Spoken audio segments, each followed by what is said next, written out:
வணக்கம் பானு. அதாவது indigo airlines பயணிகள் விமானத்தின் அலுவலகம் சென்னை துறைப்பாக்கத்தில் உள்ளது. அந்த அலுவலகத்திற்கு இன்று காலை வந்த ஒரு இணையதள தகவல், அதாவது சென்னையிலிருந்து இன்று காலை கொல்கத்தா செல்லும் இண்டிகோ ஏர்லைன்ஸ் பயணிகள் விமானத்தில் வெடிகுண்டு வைக்கப்பட்டுள்ளன, வெடித்து சிதறம் என்றும் குறிப்பிடப்பட்டிருந்தது. அதாவது இதை உடனடியாக சென்னை துறைப்பாக்கம் இண்டிகோ அலுவலகத்தில் இருந்து சென்னை விமான நிலைய இண்டிகோ அலுவலகத்திற்கு அவசர தகவல் அளிக்கப்பட்டது. அதோடு விமான நிலையத்திற்கு வெடிகுண்டு நிபுணர்கள், பாதுகாப்பு அதிகாரிகள் ஆகியோரும் அவசர தகவல் அளிக்கப்பட்டது. இந்த நிலையில் இன்று காலை 8:30 மணிக்கு சென்னை உள்நாட்டு விமான நிலையத்திலிருந்து கொல்கத்தா செல்வதற்கான இண்டிகோ ஏர்லைன்ஸ் பயணிகள் விமானம் புறப்பட தயாராகி கொண்டிருந்தன.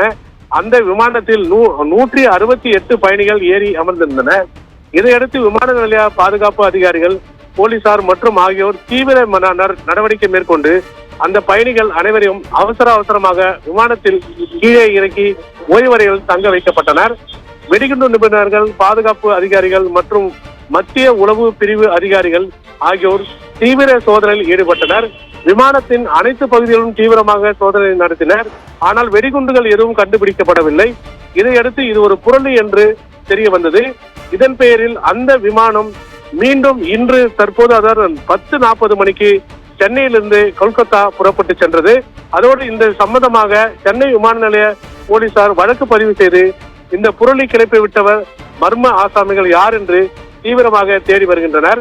சென்னை விமான நிலையத்தில் கடந்த ஒரு வாரமாக இதே போல் தொடர்ச்சியாக வெடிகுண்டு மிரட்டுகள் வந்து கொண்டிருக்கின்றன. அதில் முதல் மிரட்டல் ஒரு வாரத்தில் சென்னை விமான நிலையத்தில் குண்டு வெடிக்கும் என்றும் இமெயில் ஐடி சென்னையில் விமான நிலைய இண்டிகோ அலுவலகத்திற்கு வந்தது. அதை தொடர்ந்து தினமும் இதே போல் வந்து கொண்டிருப்பது குறிப்பிடத்தக்கது. பானு.